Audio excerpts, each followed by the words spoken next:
on.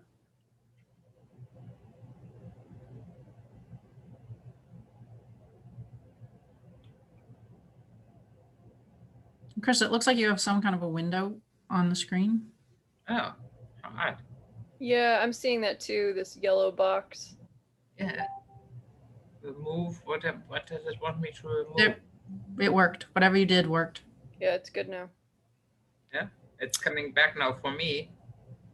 You're not seeing the funny yellow window anymore? Nope, we're not seeing it. Good. Oh, wait, there it is. Now we're seeing it, yes. Please move this window away from the shared application. I've never seen that before. I have seen that before. It might be the chat. Yep, that was it. I had the chat open. Well, so it goes. Since Amy is watching the chat, you'll just have to message me in case something important comes up. I got my tablet sitting right next to me. Okay. Okay. Started. It again says move the window away. I have no more window to move away. All right, that's why. Okay. So welcome everybody to the general meeting of Solidarity Lowell on January 24th. I'm going to be your moderator today. I am Chris, for those that don't know me yet. And we're moving on to the next one. I thought I had this all sorted out how this works. There we go. Okay, here's our agenda. 5:30-ish, which is now. I'm going to have a few brief statements about Solidarity Lowell and intros, 5:40-ish committee updates, and Tina, you should be on no later than 6:10. Moving right into the guidelines for our virtual meetings. Raise your hand or type an asterisk into the chat if you want to speak. The stacker for this meeting is Joe Boyle. He will pay attention to the order and unmute you in turn.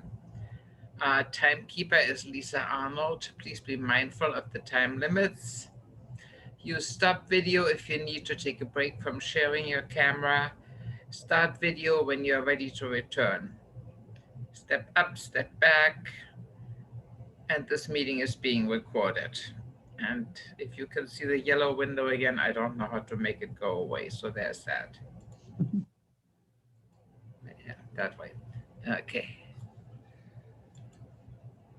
Okay, what is Solidarity Lowell? Solidarity Lowell is a volunteer-based group of community members of the Greater Lowell working towards social justice by defending the human rights, dignity, and equality of all persons against all forms of hate and discrimination.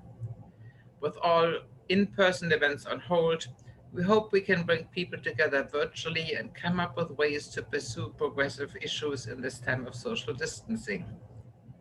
So Solidarity Lowell Coordinating Committee is your elected team of volunteers running the meetings, organizing events, disseminating relevant news, and sharing calls to action. More volunteers are always appreciated. Also a note, elections for the coordinating committee will take place in April. So if anybody's interested in joining the committee, let any one of us know.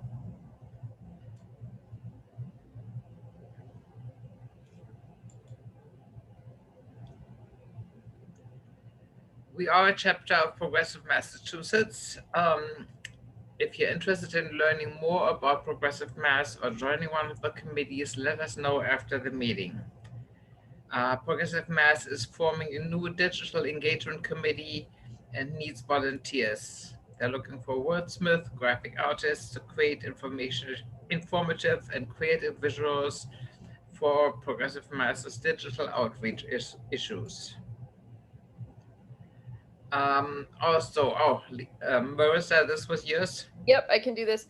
So the Progressive Mass Gala, the major fundraising event for Progressive Mass, is being held tomorrow. Monday, January 25th at 7 p.m. And Solidarity Lowell is honored to be on the host committee. Speakers include Senator Ed Markey, Congresswoman Ayanna Pressley, State Rep Maria Robinson, and State Rep Lindsay Sabadosa. And there will be awards given to a whole bunch of people for progressive leadership, including State Senator Sonia Chang Diaz, State Rep Liz Miranda, Sigun Idowu, Executive Director of BECMA, Ivan Espinoza Madrigal, Executive Director of Lawyers for Civil Rights Boston, Zaida Ortiz, and co-chair of Progressive Mass's Mystic Valley chapter. That's Zaida Ortiz. And if anyone would like to attend, tickets are $35 and they're available at the link on the screen. If you are interested, just let us know. We can send you that link. Just shoot us a message in the chat. Should be a fun event. Please come. Okay. And now we do the social distance hour, quarter hour, or however long it takes us to get to everybody. We ask you to introduce yourself by name, your pronouns, where you live, and what local, our icebreaker question is, what local restaurant have you been supporting during the pandemic? And why don't I get started? I'm Chris Afferman. I use she, her, hers pronouns. I live in downtown Lowell, and being where I live, my go-to place is, of course, Warp and Weft, which is right across the street, or Life Alive, or if I'm feeling adventurous, Purple Carrot. And I'm handing it to Marissa. Hi, everyone. I'm Marissa DuPont. My pronouns are she, her, hers. I live in Pawtucketville here in Lowell. And I and my husband have been enjoying El Jefe Taco Bar quite a lot this pandemic. And I will pass it along to Joe Boyle. All right. Hi, everybody. I am Joseph Boyle. I live in the Lowell Highlands. I'm a member of the Solidarity Lowell Community Coordinating Committee. I use he, him pronouns. And let's see. Restaurants I have been supporting through the pandemic. Let's see. We've gotten a lot of Angelinas. Let's see. Mill City Pizza. You know, the local takeout places. We've been, you know, we've been doing it for Lowell. I will hand it off to, let's see who's here. I will hand it off to Lisa. Okay. My name is Lisa Arnold.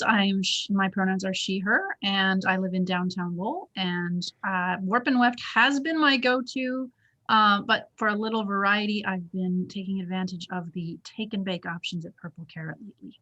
So let's see, and I will hand it off to Meredith. Hello, everybody. My name is Meredith Lovell. I use she, her pronouns.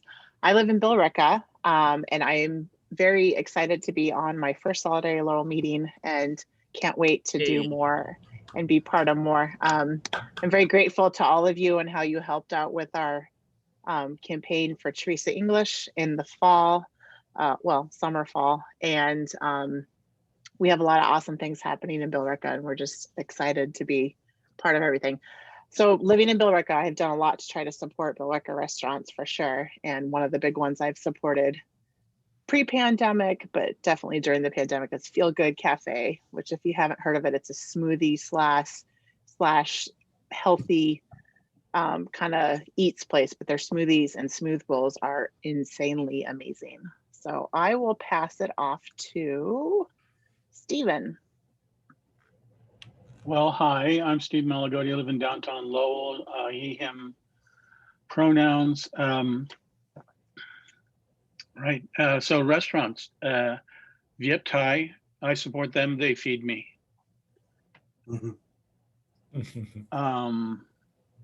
Chris, did you go yet? Yes, I started. Well, John Grossman. Hi, John Grossman, he, him. I live in Pawtucketville. I'm active with 350 Mass. work for SEIU 509. And restaurants, I have personally supported Sizzling Kitchen a couple of times, getting takeout. My family has done a lot for the bottom line of Spartan Pizza and the local McDonald's franchise. And I will pass it to Win.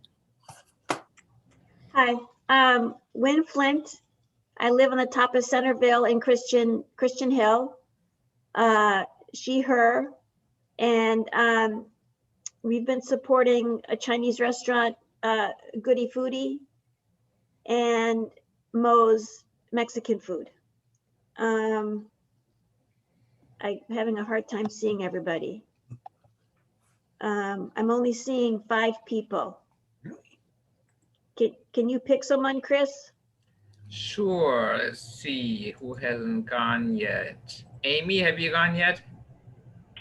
I have not. Well, it's your turn. It is my turn. Okay. Hi, Amy, she, her pronouns. We live on the edge of the acre, which is about to be redistricted to downtown. My restaurant, we decided that I am going to say pizza and sub stop. We've been eating a lot of that. I love that they have a lot of veggie options there. My name is Ryan. My pronouns are he, him. I live in the acre. Again, we're going to be redistricted soon. I believe it's going to be downtown soon. And the restaurant that I've been ordering a lot from along with Amy is Food Shines. They are Central Asian, I believe Nepalese. And they make really good naan. And I also love some of their chicken and noodle dishes, which they refer to as the meat plate.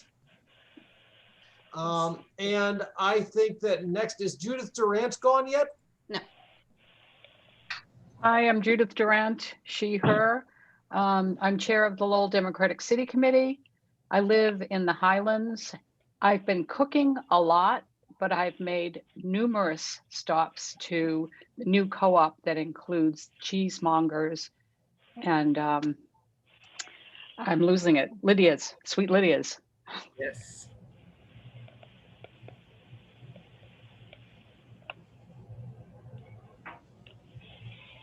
I'm sorry, let me see if I can see someone I didn't realize. D.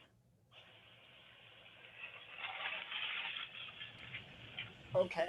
Hi, Dee Helzak, live in the acre, she, her, restaurants, Angelina's and Pizza Substop.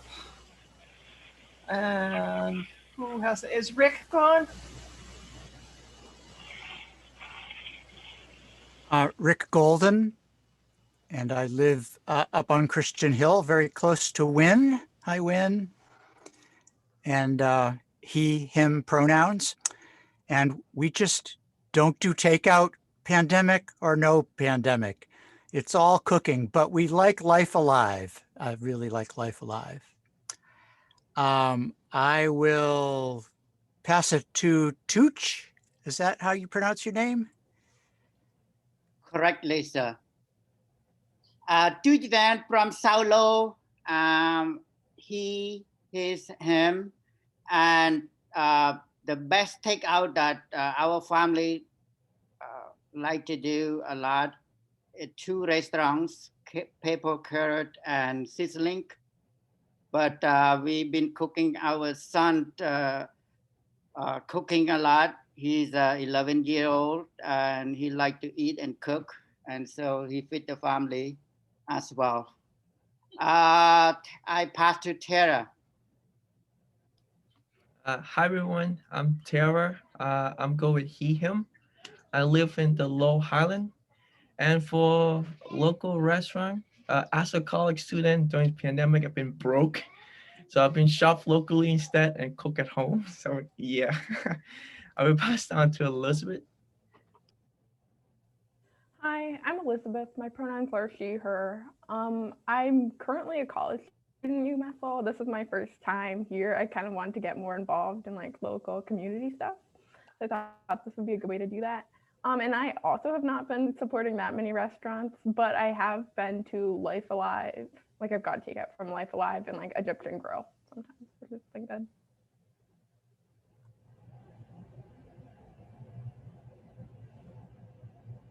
Oh, right. And then I will pass it off to Caroline. Hi, everybody. I'm Caroline Snow. I go by she, her. I live in Centerville. And for restaurants, a lot. My favorite thing to make a meal wise is a reservation or now takeout. So that's my job in our house. I do cook a couple things, but we are blessed enough to be able to do takeout a lot. And in our house, that just works easier. I will go with, let's see who looks ready. Susie, have you gone? No, I haven't. Okay. Hi, my name is Susie. My pronoun, I go by she, her. I live in South Lowell. And my go-to, there's quite a few. My go-to restaurants would be, I've tried Purple Carrot and it's really good. And I would recommend. And Simply Khmer and people my go-to restaurants during COVID. Thank you. I cannot see who's next. So D or I'm sorry, Chris, can you pass it along to the next person? Thank you. Yes. Tina, are you anywhere where you can introduce yourself? There you are. Hi, my name is Tina Degree. I am a co-founder for CAGE, which is Community Advocates for Justice and Equality. This was formed back in 2014. Myself and two other founders. My pronouns are she, her, hers. We don't really do takeout. I cook a lot. My kids love Southern cuisine, so I do a lot of home cooking. So they're getting fat from mama's cooking. Can you hear me? Yes, we hear you. Okay, I'm sorry. Yeah, so that's pretty much it. Oh, I'm sorry, I live in the Belvedere area. My apologies. No problem. Don't apologize for anything here. Okay, who hasn't gone yet? Ron, have you gone yet? Nope, I haven't. Let's see if this video works. I'm using my cell phone as a hotspot, so if the video or the audio cuts out, I apologize. It's the bandwidth I have at the moment. So I'm Ron Peacetree. My pronouns are he, his, and him. And I work at the Central Street H&R Block last year. And so I basically went, because I was working 10, 12, 14-hour days, anything within a half an hour's walk. Purple Carrot, Ferrantini's, there's a bunch of places that I've tried because they were all good. And you can't go to the same place all the time, you get bored. I also like to cook as long as I'm not cooking for just myself. At the moment, I'm in between locations. I'm not quite sure where I'm going to end up living. Is there anyone left? Yeah, who hasn't gone yet? Everybody gone? I think that's everyone. Okay, if we've missed you, now's the time to speak up. Otherwise, we'll move on. No takers, we'll move on. Okay, now we're coming to the celebrating of the victories, and we all know there have been plenty. Wait, Chris, did we get win? Yes? Oh. I think so. Win? Yes. Okay, thought so. All right.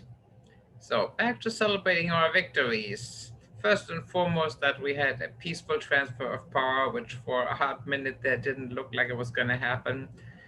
Following on that, the Muslim ban has been revoked. We're back in the Paris Accord and we're rejoining the WHO. The federal LGBTQIA+ protections are back on. The Defense Production Act has finally been invoked to actually fight the pandemic with ramped up vaccine production. And environmentally damaging orders are starting to be undone, including the Keystone Pipeline that was just in the news. So it looks like a good start. Who else has victories they would like to share? If you would like to speak, put your asterisks in the chat. And whoever the chat watcher was will call on you.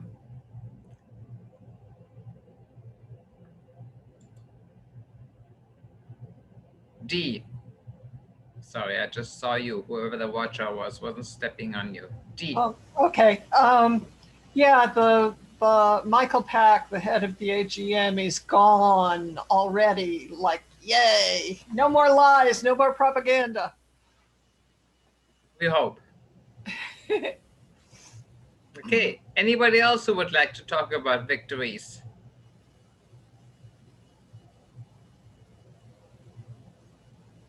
No? Nothing else? Ron raised his hand. Ron? And then Meredith? I watched President Biden swearing in the people that didn't need a confirmation. There were 3 60-inch screens with 60 people on each of those screens. He was swearing in people 180 at a time. And in his speech, he was explicitly going, we've had 4 years of people treating each other badly. If you treat anybody with less than complete respect, I don't care who they are, I promise you, I will fire you on the spot. And it was so nice to see the return of both competence and civilization to our government. Yes, thank you. Meredith. I just wanted, I mean, everybody knows that John Ossoff and Reverend Warnock won in Georgia. I was part of the CURE balloting team for about a month here. I mean, I wasn't in Georgia, but I was working 7 a.m. to 11 p.m. or later. And that was an amazing effort.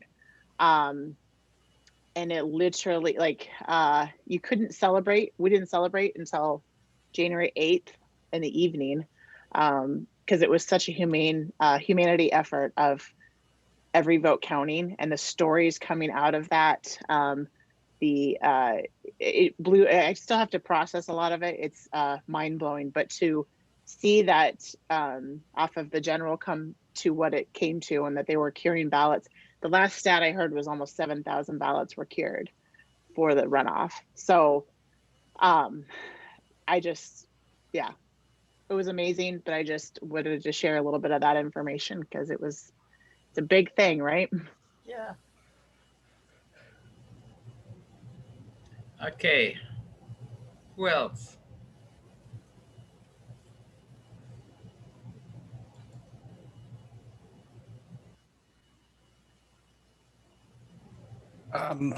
Meredith. Oh, that just went. All right.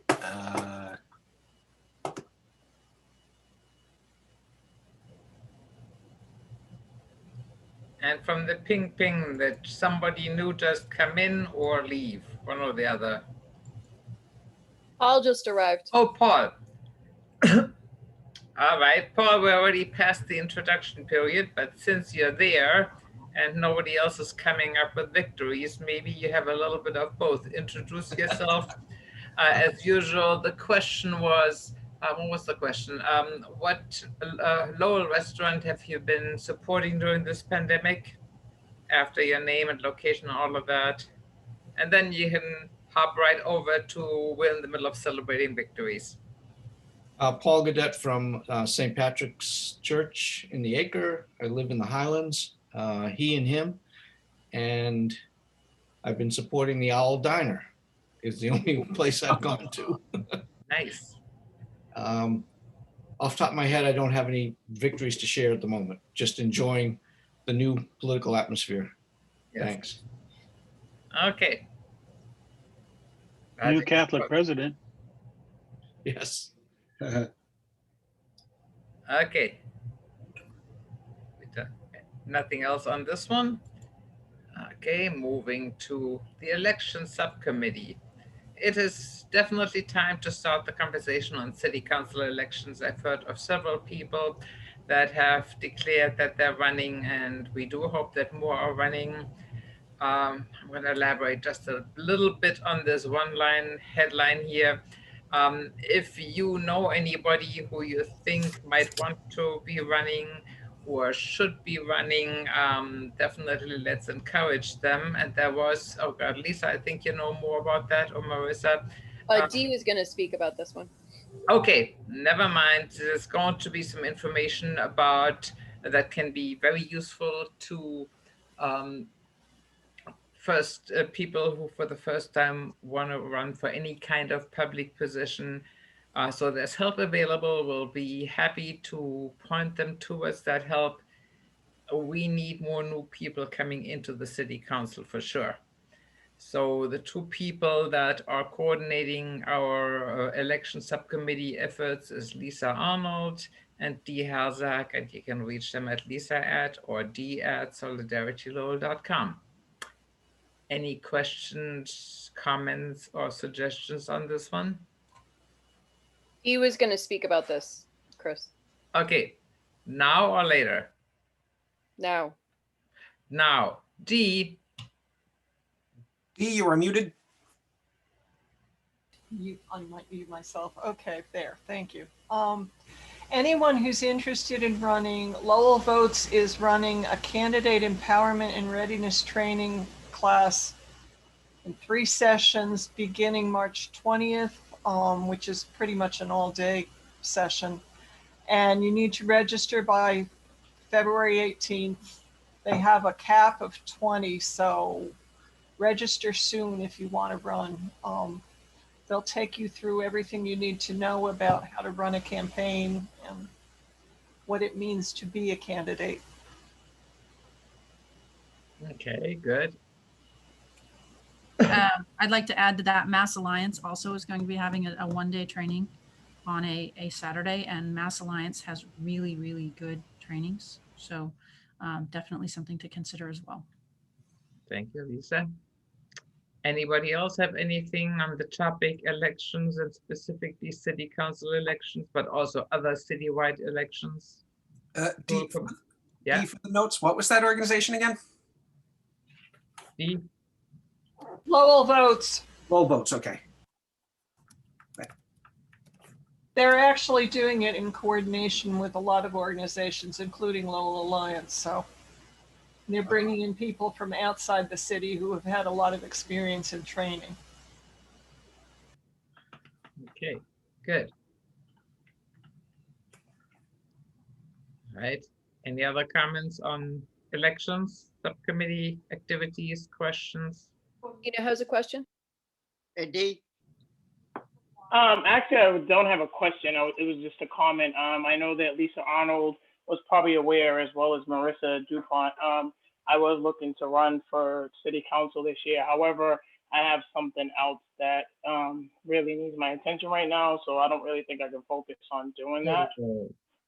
So, yeah, I mean, if I thought this situation was going to be resolved by that time, I definitely would have looked into it. I still might just sign up for the classes just to get information and be ready if I decide to run later on. But yeah, it's sad to me that I have to focus on this other situation right now versus running for city council, because as Chris said, you know, Lowell does need some new blood. They need some new people in that city council. Tooch, is that a hand raise? Yeah, I'm Tooch from South Lowell. I'm planning to run for city council from South Lowell, and it's my first time running. And so I hope to get some of your support, or all of you support me for my candidate. And I run in the team of Connect South Lowell to the City Hall, because as you know, it have not happened for several decades. So I believe I can be a good ambassador from South Lowell to the City Hall. I don't know. That's all I have. I don't know. This is a forum for you to ask me a question or not. Yeah. Later. Thank you. I think we'll leave the specific questions. Thank you very much, Tooch. I'm happy to hear that. I think we'll leave the questions for another time when we're going to have things like candidate forums. That might be much more suitable for that. Okay, but great to hear. And Tina, I do hope that you will be able to throw your hat in the ring after all. That would be great. And I know of others who have already declared, so things are starting to look up. Okay, last call on this topic, so I don't totally run over my time limit here.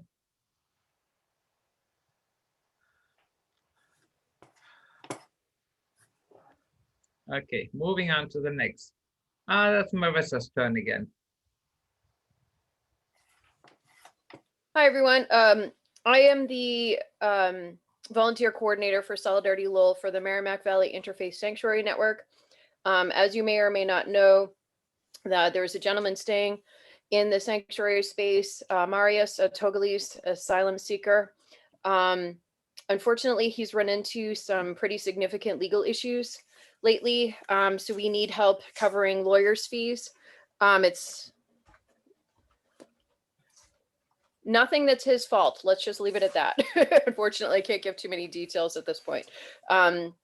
But he needs some significant lawyers' fees. So if you can donate, you can go to the website that's on the screen through the Merrimack Valley Project. Just make sure that when you get, there's a section that says, please enter any special notes here, just put the word asylum. And if you have any questions, just email me and I'd be happy to answer those for you. And then we're also looking for folks who are willing, if they would like to write letters to Marius, please let me know and I can give you the address. That would be also very helpful. Sorry, what I did. Yeah, you're good. I don't think there's anything else really right now. But like I said, if you have any questions, just shoot me an email. Okay. Go to funny things here. Okay, that's what I did wrong. All right, thank you, Marissa, for that. Now we come to the part where we have everybody who is with any other group and who has any updates or announcements of whatever kind they might be. So please go ahead and share what's going on in your world, in your groups.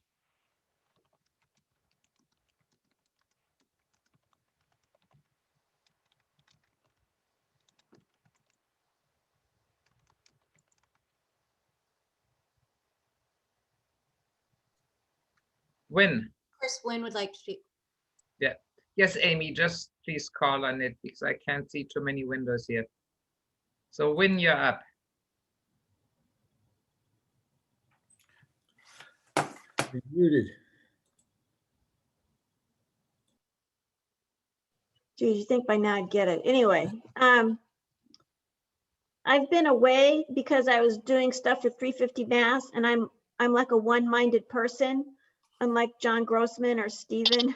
But the whole insurrection was like, holy Jesus, come to Jesus. Oh my God, I need to be around peeps.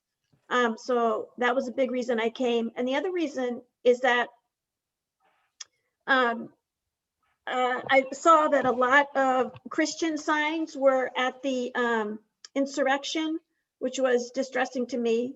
And it was distressing to me because I think that we're going to see more of that, more push by Christians to have more presence in the political field.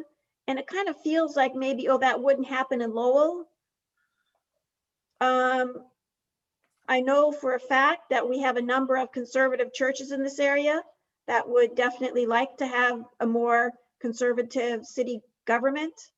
And something that's been disturbing me is that the city council starts with prayer. City council meetings, I find that highly disturbing.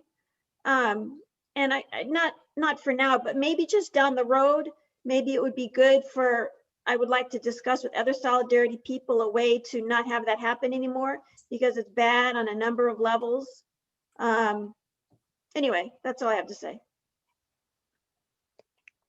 Totally agree. I've been disturbed by that from the first meeting I ever saw because I just couldn't understand what a prayer had to do with the city council meeting. But so I'm all for that. Okay, anybody else? Amy? Yeah, Tina was next.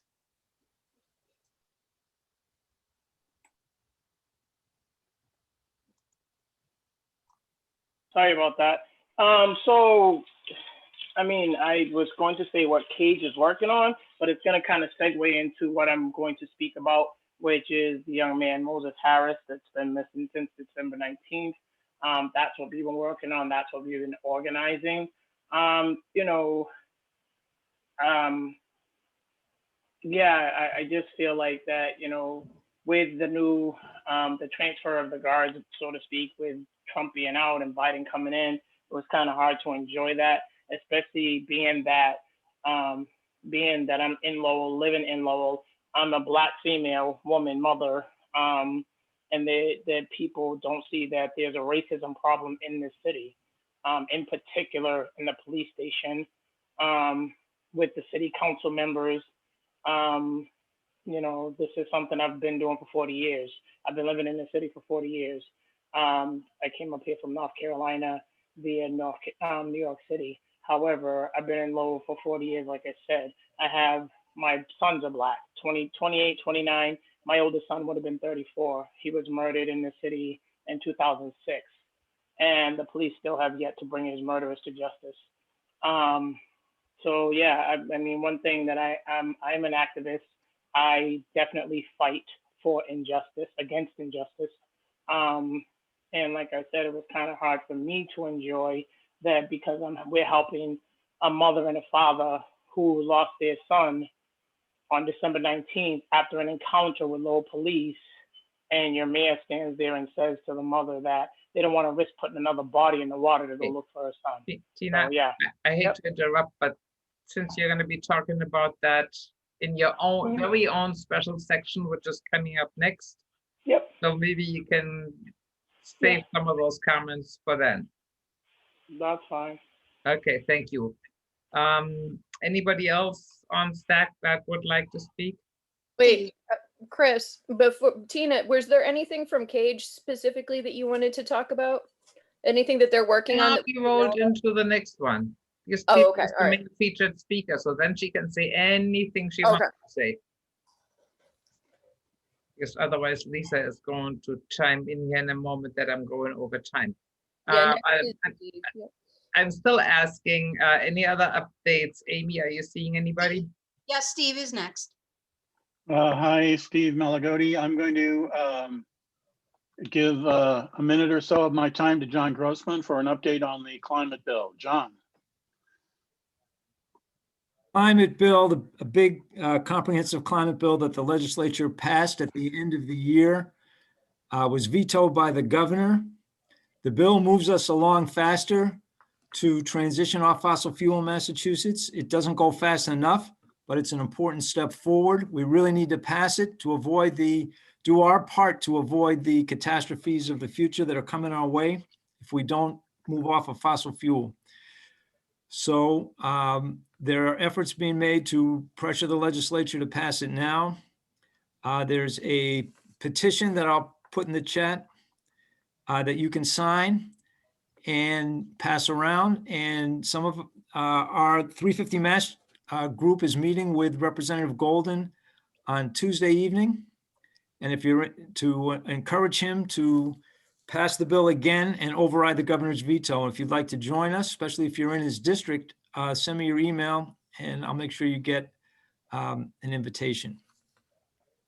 Thank you, John. So John's going to put that link in the chat. You'll also see in the chat that I just added a Google document there.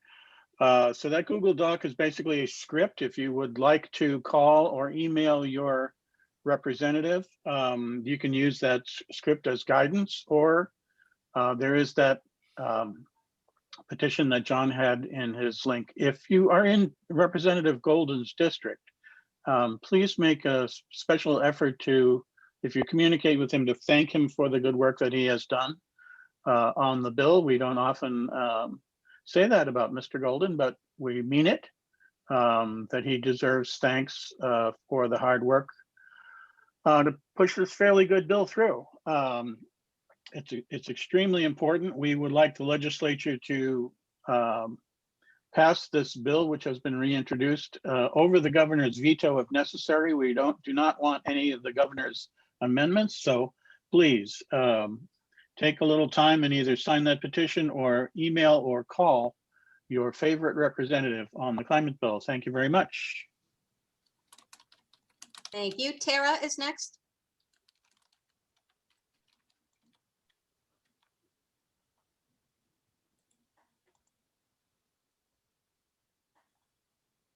Tara, we can't hear you.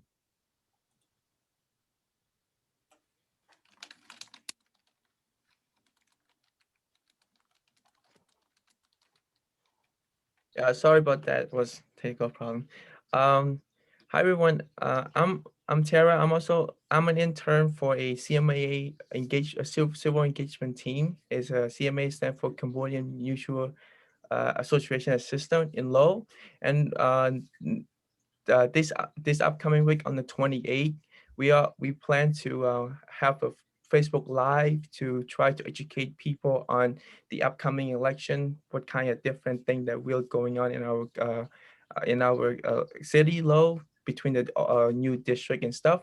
We can explain everyone what we're going to look like, and we're also going to talk about a little bit of recap of 2020 election too. Yeah, if you could join, just come on Facebook Live and join us. Yep. Thank you.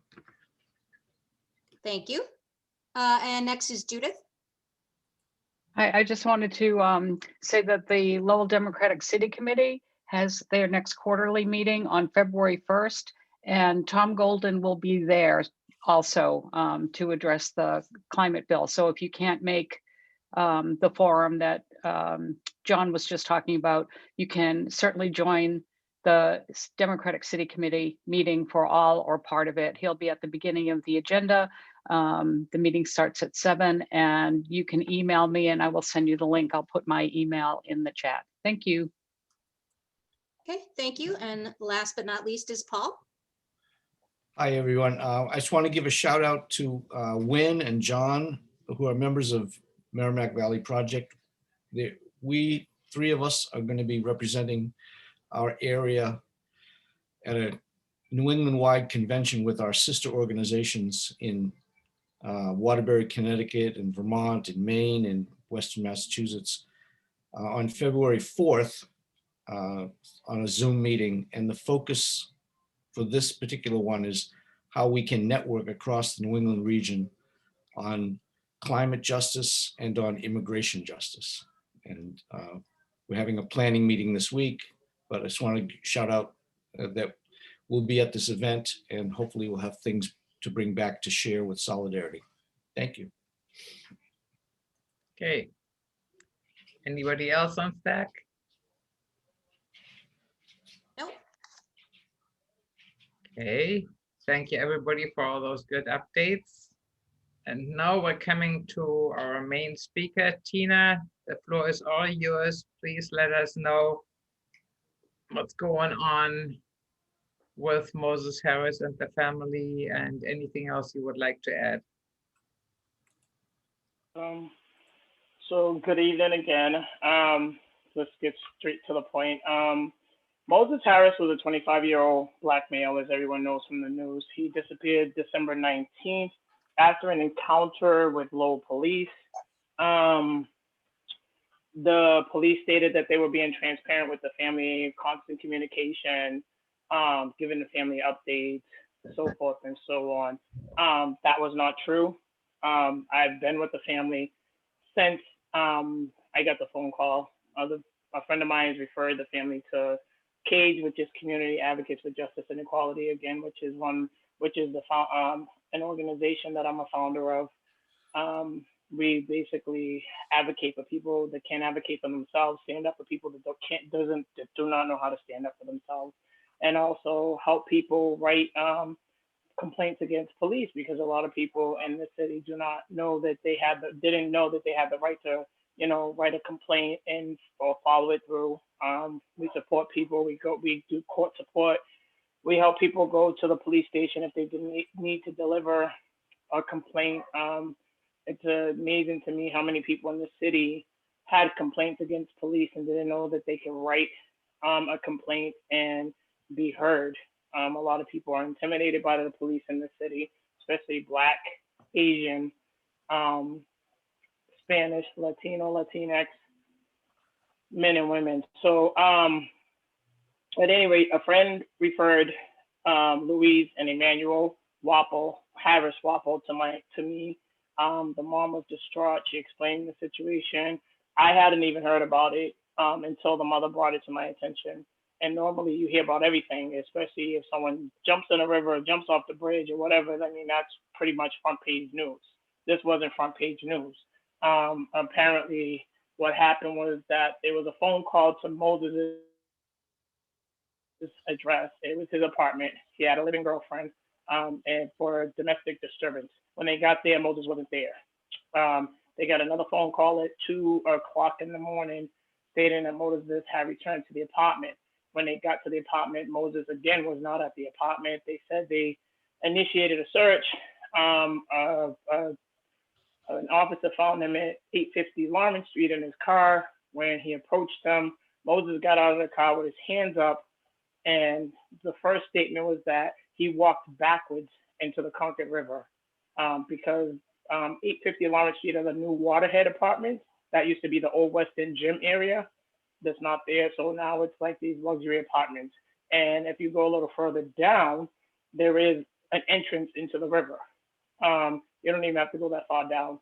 So that was the first statement. Second statement was that the police officer approached him. He got out of the car with his hands up. He went to get on his knees, but then he ran into the river. Third statement was that he got out of his vehicle with his hands up. They don't know what happened. He ran to escape police. So again, the family's getting so many different stories. We don't even know what is true. There was some news report. At first, we were asking for the footage. Lowell police do not wear body cams. They do not have cameras in their vehicles. And Cage was an advocate for body cams, especially when there was a company offering to do a grant with Lowell police, which was give them the body camera and all the equipment for free. Lowell police refused. They didn't want to wear it. So that happened. That was about 4 years ago. So again, there was no body cameras and there was no footage. However, in the parking lot of 850 Lawrence Street, there are cameras on the light poles because again, these are luxury apartments. I think a studio apartment there is like $2,500 a month. So they have these state-of-the-art cameras in the parking lot. When the mother took me to where it happened, I just so happened to be looking around. I'm a very observant person. And I told her, I said, don't look directly at it. However, there are 2 cameras right there. These cameras, again, are state of the art. They're the ones that go around. They have audio, so forth and so on. Again, the mother asked Lowell police for the police report. She's not entitled to the police report according to them because it was a domestic violence issue and they can't give the police report because of the victim. After they already told her who the victim was, which is his girlfriend. She's the one that called. It had to do with a broken windshield. Then they stated to the mother, oh, he might have a broken hand. Well, if you have a broken hand, you can't raise your hands up. And his hands were up, like, stating that he had nothing on him in the surrender position. Then I went with the mother, myself and their pastor went with the mother and the father to view the video. They told them they were able to view the video, but they should bring support with them. The mother and father asked me if I would go. I said, yes. They asked the pastor to go. We all went to the police station at 11 o'clock. I believe it was December 27th, somewhere around there. We went there. Lieutenant LeBlanc and Sergeant Danny Perrin were being very unsympathetic to these people, very unprofessional, just being very aggressive in their tone and talking to them. They stated that myself nor the pastor could go in and view the video with them. The mother said, why? You told me to bring someone in to support me. This is the last video of my child that I'm going to see. They were like, no, it's either you and your husband. And she's like, but you asked me. And she's like, I want my sister to go in with me. I want my pastor to go in with me. And they're like just being really, really adamant about telling them no, that I can't go in, no, the pastor. And I basically told the mother, I was like, well, just let the pastor go in. I was like, I don't have to go in. I don't need to go in. I mean, I just want someone there that's going to, support you emotionally at this time. And so then they were saying no to the pastor. And I'm like, this is their pastor. Like, what is your problem? What is the problem with them having support to view a video that they're going to see of their child for the last time? Like, what's the problem? And they're like, there is no problem, but there is a problem because A, you're being unprofessional, B, you're being unempathetic, and C, you're being rude. So I don't really understand what the problem is. So they pulled the mother and father to the side and they started talking. The mother came out and the mother said that LeBlanc was like, oh, she's a troublemaker speaking about me. I'm like, I'm a troublemaker. I can't bring trouble where there's already trouble. So I said, that's fine. I said, again, I don't have to go in. Let the pastor go in. They asked the pastor's full name. I guess they ran his name to see if he had a record or whatever. Then finally they went in. one thing I told the mother and father, when you go in, I'm like, take notes of everything you see. And so they said when they got in the room, they weren't allowed. They told them to put their cell phones on the table, that they couldn't take notes, and they couldn't record the actual video that they were looking at. I was like, So the mother's telling me this when they got out. The mother and the father both told me. I said, so when you go home, both of you, while it's fresh in your memory, write down what you see. So then we had another protest. We've had protests every Saturday, and we're going to continue to have protests in front of Lowell Police Station until we get answers about what happened to this young man. Not just answers, but the truth. So we went back the following Saturday. There was a whole bunch of news crews, whatever. Basically, Superintendent Kelly told the mother, because he made a statement to Lowell's son, and the younger brother, Emmanuel Wapo Jr., stated that he was lying, because what he was saying was that they were being transparent. They'd given the mother and father everything. They were in constant contact, and Emmanuel Wapo Jr. basically stated that that's not true. They're not in constant contact because the mother always has to be the one to initiate the phone calls, and that they're not being transparent because they're not saying what happened to his brother, so forth and so on. So I guess someone seen it and told Superintendent Kelly, and he called the mother and pretty much stated that, oh, your son should watch what he says. It took me 20 years to build my reputation. I was like, what does that have to do with the price of tea in China? Like, really? Who cares about your reputation at this point?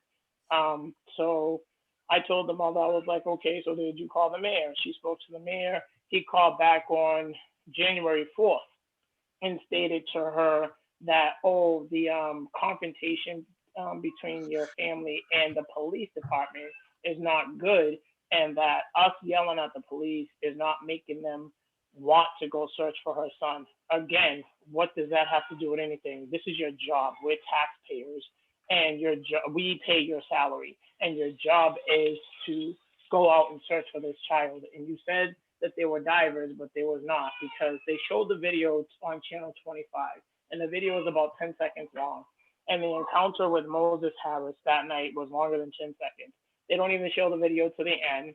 They told the mother that there was canine, helicopters, first responders, all emergency crews were there, divers were there, all this other stuff was there. We have yet to see proof of that. Again, they showed the video, but then it goes black. She told me at the end it goes black. It doesn't even, and what she's seen in the video was the officer had something in his hand, and Moses is on the ground, like going to his knees, and he's telling, like looking like he's trying to tell him, don't point that at me. There was no audio, so LeBlanc was telling her that it was a taser or a stun gun that was in the officer's hand. They don't know. Again, I didn't see the video. You do see it when it was on the news, but I didn't really pay close attention to it. There's something in his hand. I don't know what it is. I can't make it out as to what it is. But it looked like Moses, it appeared that Moses jumped up because he was scared. And that's when he ran.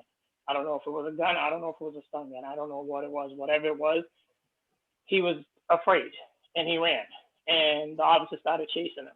And they ran into the bank of the river. However, again, the video goes blank.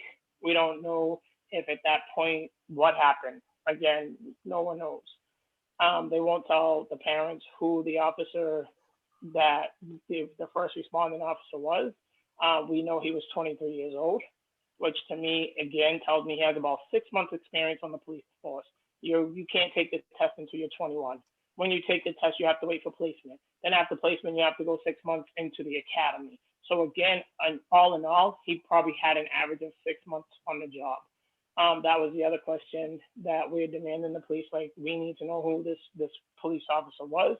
Why was there such a young officer that encountered this young man? Why wasn't there a veteran officer on the scene? Why didn't he call for backup? Why didn't he wait for backup? So again, our demands right now at this point is that Lowell Police needs to step aside and let the FBI come in and do a federal investigation. Just again, like I said, I'm not new to the things that happen in Lowell Police. My son, my youngest son, my 28-year-old son was jumped by 3 police in 2013, assaulted. I have pictures. We took it to court. because they tried to in turn say that it was assault and battery on his part, which it was not. He was found not guilty by a jury. And again, like I said, my oldest son was murdered in this city in 2006, and they still have yet to bring his murderer to justice. My thing is that the police department, as well as the mayor, in the last phone call that Mrs. Wapo received from the mayor, he stated that again, they were not going to risk another life going into the water to search for her son. Talking about the currents are high, the water's too cold. I mean, I know for myself for a fact, like I have a friend that's a Navy SEAL, and he's actually right now looking to put a team together to go do the search himself because I asked him to. But there was I don't know, a white woman that got missing about 4 days ago. She's 5'9", blonde hair, blue eyes. I mean, they found her truck over in Regatta Field in the Merrimack River. They put divers in the water to get the truck out. They put divers in the water to search for her, but you can't put divers in the water to search for her. It's been a month and 5 days now that this young man has been missing. And no, this mother does not have a body to bury her child. She's going through anxiety attacks right now. I was just at the hospital with her last week. She keeps saying, my heart hurts, my heart hurts. We took her to the walk-in, and they told her she had to go to the emergency room. Obviously, because of the pandemic, I couldn't go in the emergency room with her, but I told her to explain to them everything that's going on right now because, I mean, I'm not new to, you know, losing a child. I know it's anxiety. I know it was an anxiety attack. They released her on Tuesday and just basically told her to rest. She didn't tell them what was going on, so they did a lot of EKGs or whatever. But like I said, I know from experience it was an anxiety attack, and she's still continuing to have these attacks. I mean, the thing of it is, what we're looking for is basically either the governor to step in and say that Lowell Police needs to step aside and let the FBI come in and do this investigation. Lowell Police still refuses to give them a report, give them the name of the officer that was involved. And again, the family is looking for help. And like I said, Cage is not going to back down. We are going to continue to protest. We are going to continue to be in their face. My thing again is 40 years of living in the city. It is just sad that people don't realize there's a racism problem in this city. People say there isn't, there absolutely is. I don't know what it takes for people to understand that there is. Maybe you have to be the color of my skin or the color of a brown person's skin, but we are the ones that endure the racism. I know, like I said, this is not something I heard. It's something that I know. I've dealt with it myself, and I refuse to continue to deal with it in this city. I just need people, the city council, the mayor, and everyone else to wake up and be sympathetic to the fact that there is a racism problem in this city. And it affects every Black person, every Asian person, every Puerto Rican person, Latino, Latina. If you are not Caucasian, and I don't mean to offend anybody, but if you're not Caucasian, you don't get a pass. And as people saw with that whole thing on Capitol Hill, January 6th, that is an example of white privilege. That is an example, because if it was a Black Lives Matter movement, we would have been laying on the grass with handcuffs behind our back and shackles on our feet. And the only reason Lowell Police can't do that at our protest is because it's a peaceful protest. We're just asking for answers. We're asking for the truth. We're asking for Lowell Police to take accountability in what happened that night. This woman does not have her son. She doesn't have a body to bury.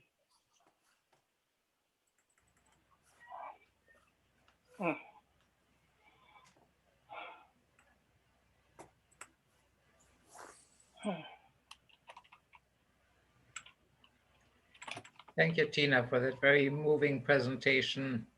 I know it takes a lot out of you. Are you ready to take some questions? Can you give me like 2 minutes, please? Yes. Absolutely, as long as you need.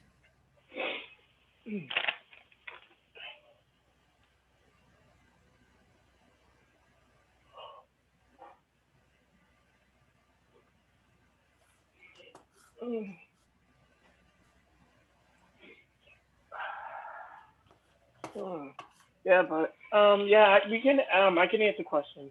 Okay, thank you. Ron, I see your hand up. Come on. Is this video working? I see you. First off, thank you very much for being willing to come here and speak to this in such great detail. There's a lot of information, what you said. It's going to take me a while to process all of it.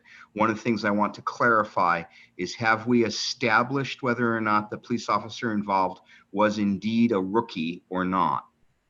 Yes, we haven't. They established that it was. They said he was a 23-year-old officer. And again, like I said, I'm a criminal justice graduate from UMass Lowell, and you have to be 21 to take the test. And once you take the test, then you have to wait. If you pass the test, then you have to wait to be placed in a place wherever you're going to be placed, Lowell Police Station, Drake, Chelsea, wherever, the city of your choice. And then after that, it's 6 months of the academy, police academy training. And then after the 6 months, again, like you're on foot patrol or whatever. My question to them was, why was there a rookie at 2 o'clock in the morning doing this type of detail? Why wasn't there a veteran? There should have been a veteran officer there. And they stated that normally domestic violence issues, it's usually 2 cops, 2 officers that sent.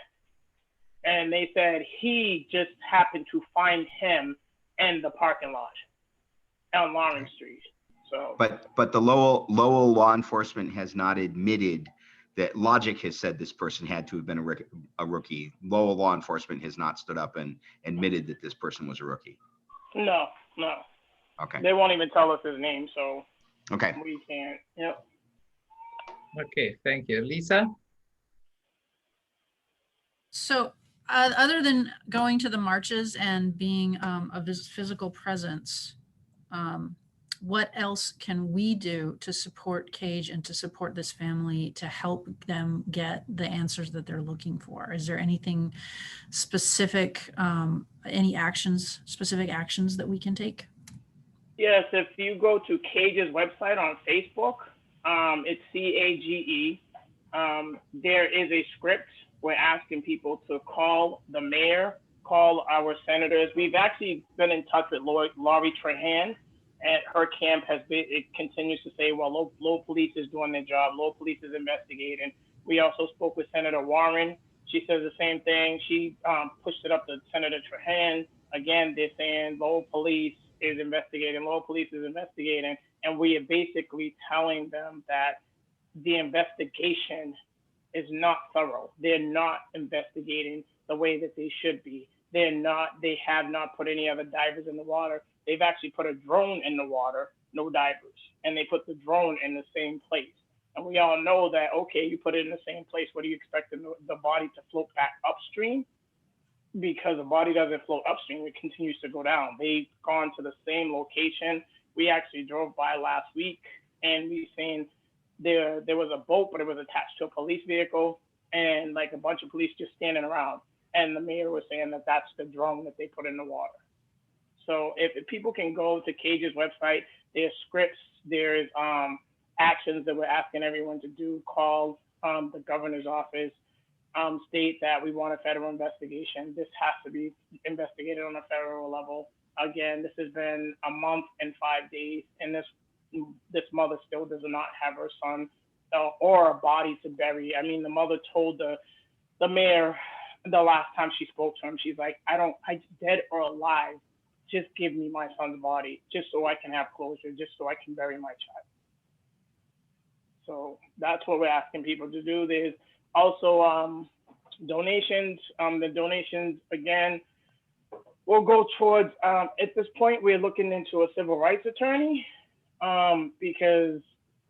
but one attorney that we spoke to said that they would have to pay for basically the beginning, like the billable hours, which is them doing the investigation, having an investigator go out and investigate, which would be talking to people in the area, as well as trying to get a dive team on their own. So that we would have to pay for upfront ourselves. And there is a donation page on Cage's page that people can go to and donate if they would like. Thank you. All right, any other questions?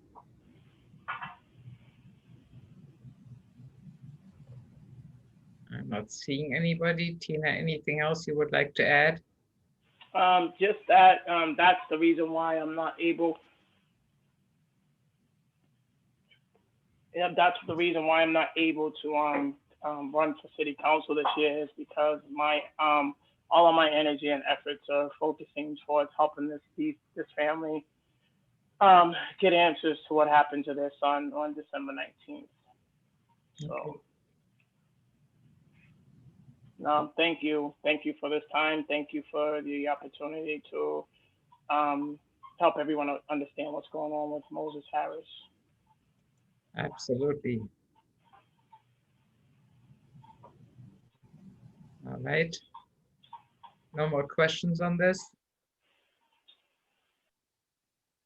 Then can we move on? It seems so. Okay. Don't forget to share your screen again, Chris. Yes, I'm going to right now. As soon as I find the button, there we are. There. So our next meeting is going to be on February 28th. We are on Slack where we're discussing the event. We are open to suggestions. If anybody has a specific speaker in mind, topic in mind, something they would like to happen at that meeting, do let us know.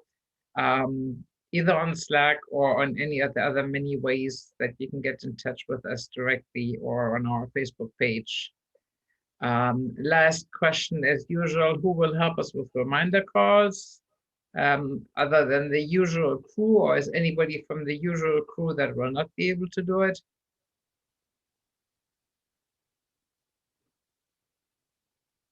All right, I will notify the people that did the reminder text last time or this time around, and thank you for everybody for helping out with that. And we can at that time decide, and if anybody feels moved in the meantime to join, although we can have pretty good coverage, contact me, Chris at solidaritylowell.com. And lastly, to wrap up, we're on, of course, we have a Facebook page. On the page where you can see the public events, photos, and more, but not the individual discussions and member-only events. For that, you have to join the Facebook group. I would assume everybody's on this call today is in the group. If you're not, again, contact me, Chris at solidaritylowell.com. We are on Slack where we're discussing issues. We have a website where you can sign up for our mailing list and also always see a copy of our weekly newsletter. And we're also on Instagram and Twitter. If anybody would like to suggest any other social media outlet where we should be represented, probably best contact Marissa, who is the whiz at that, Marissa at solidaritylowell.com. And that, I believe, was it for today. Yes, thank you very much, everybody, for attending, and we hope to see you next month. And in the meantime, as we just said, there's many avenues to get in touch. Feel free to do with any issues or questions you have. I'm gonna stop recording now if I can find the button. There it is.